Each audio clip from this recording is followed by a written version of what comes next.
Hey guys, kumusta po kayong lahat? Shout out po sa ating customer, no?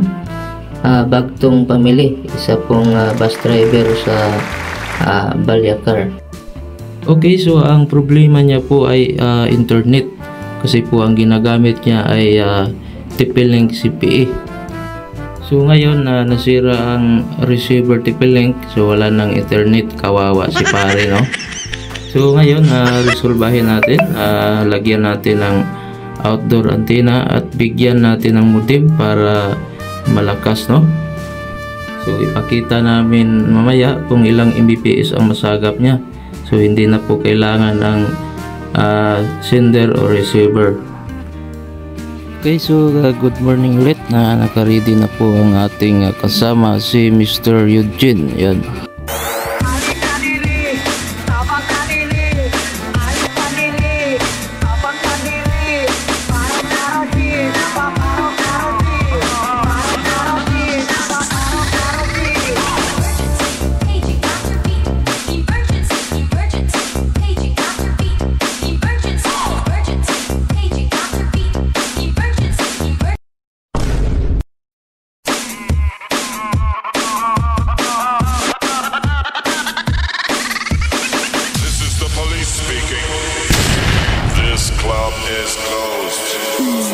Hello?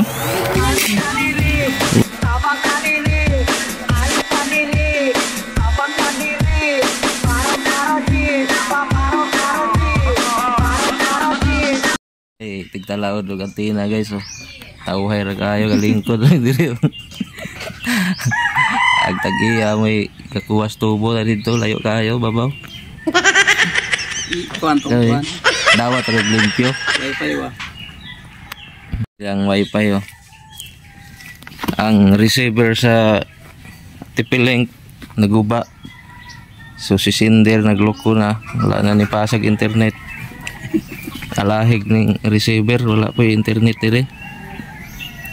Pero muna nakanindot guys, ilang ikuha ang tubo, kaming tigtalaod, relax kami dire, oh. Lingkod-lingkod, pintras gahulat sa tubo. Kaya yun, oh. Gago na, no? Ikaw pa'y tagiya, ikaw pa'y gago. Maayo na ito.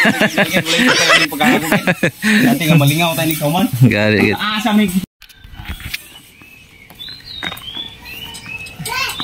Ay, driver series ya. Maayo po mo welding dayo. Oo, muna itong kuhan. Hindi ka nakamatagkahayag ito po wakit. Aw.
Okay, so try natin speed test.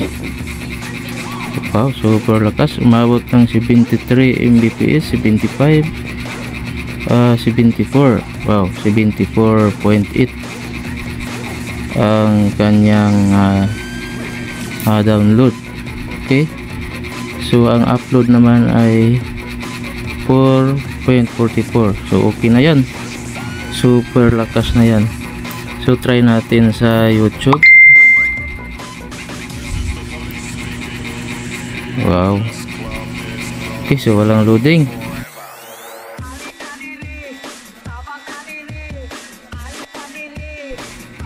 Okay, so daghang salamat, successful po atong pagtawag og internet diri sa Kalasgaan. Ilang ka Sir Alpi Bagtong. Okay, so sa ganahang punik sa ilang is wifi, ang ngalan Bubuk Piso Wifi. Okay, so muna ang ngalan sa ilahang wifi. Daghang salamat sa inyong tanan ug God bless, bye bye.